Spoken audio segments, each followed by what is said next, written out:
咁我哋之後要講翻第一題嚟嘅呢個係，佢第一題 A part 就話 putting y 地浪一加 x 就會 show that 呢嚿嘢係等於一。咁我哋做一做啦。咁我哋就 let 翻 y 等於 ln 一加 x。咁之後我哋就可以做到 h 係等於翻 2y 減一，即係轉翻佢個底上去之後再調個一過去啫。咁 when h 趨向咗零嘅時候，咁 y 就會等於ln 一加 h 嘛，ln 一加 h。咁佢呢個 y 就會自然都係趨向於零，因為 ln 一係等於零啊嘛。咁我哋之後就可以做 limit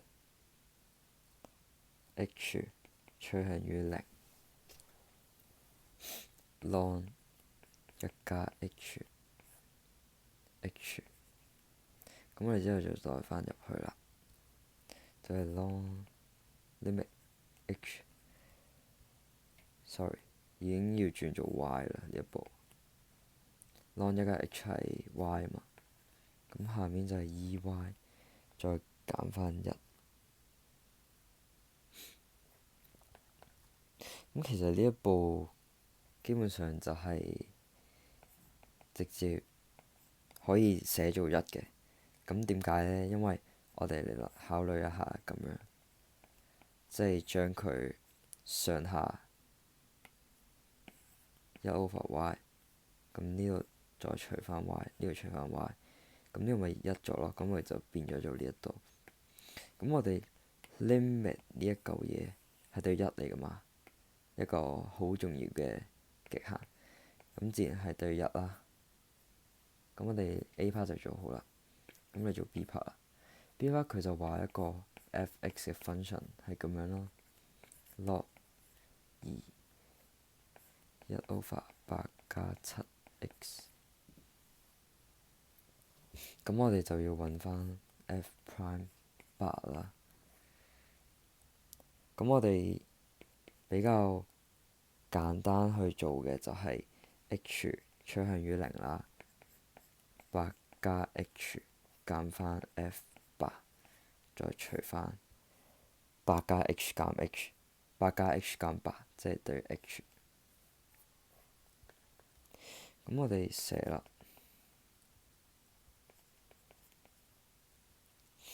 如果我哋 log 翻呢嚿嘢係8加 h 嘅話，即係1 over 8加8乘7，56加8，64，再加翻7h， 就會減翻。如果佢係代8嘅話，8加7乘8就會變成64同埋 h 咯。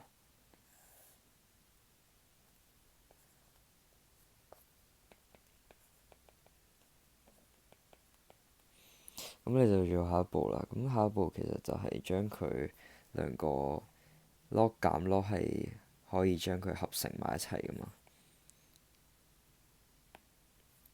咁我哋將佢合成咗一齊先，log 8 log 2合成咗一齊，一除64即係64啦，就會變翻64再加 7h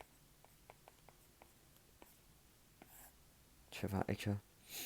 咁因為我哋係好少見到 log 嘅出現嘅，咁我哋就會將佢轉翻做底，即係將佢轉翻做一個自然嘅常數 ln 咁你點轉 ln 咧？就係 take 翻佢嘅 ln2俾佢啦。咁你就咁轉64，再加翻64加 x。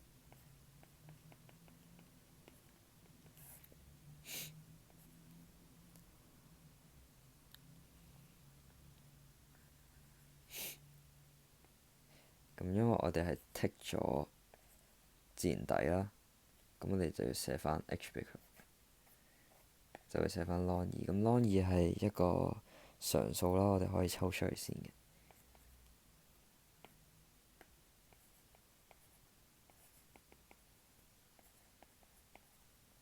咦？咁我哋應該要點樣做呢？即係有 ln 同埋 h 嘅出現。咁我哋通常就係一個比較自然嘅做法，就係要將佢變成一個 e 嘅咁樣嘅極限啦。咁我哋要點樣變呢？就係變翻做分子同分母係相似嘅。咁我哋見到呢一嚿嘢，其實係好難去變到1加 x 咁樣嘅一種形式噶嘛。即係我哋要做到一種咁樣嘅形式先可以等於係 e 噶嘛。咁我哋要點轉呢？咁因為我哋知道抽個負出嚟，如果係 log 抽個負出嚟，佢上下就會倒轉噶嘛。咁上下倒轉完之後，我哋就會變成1再加翻7h/64咯，係嘛？咁因為我哋呢度係剩低個 h 啦，咁其實我哋又係可以見到一啲嘢嘅。咁只要我哋呢度乘翻7h再加翻64咁樣，其實我哋就會構成一個同啱啱我哋寫嘅 e 嘅極限係一樣嘅嘢。咁我哋乘完呢個就會除翻佢啦，自然。咁我哋要除翻乜嘢呢？我哋就要除翻7/64。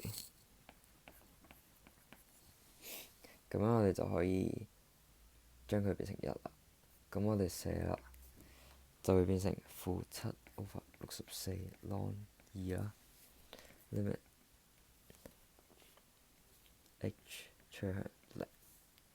咁呢度 ln1加 7h/64， 7h/64，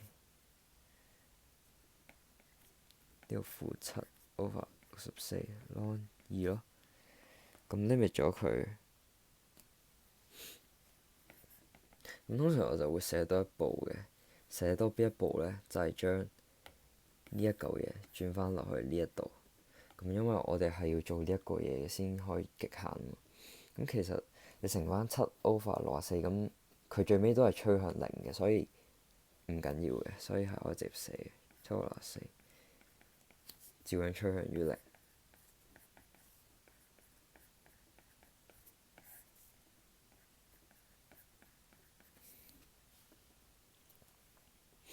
咁呢度就係我哋做到一個啱啱嘅一種極限啦，就係我哋啱啱 A part 做嘅嘢，就係一模一樣樣嘅呢兩個，咁樣呢兩個同呢個係完全一模一樣樣嘅。咁我哋就會做到-7/64 ln2乘翻1，即係成個極限就會趨向呢一個值。咁第一題就講完。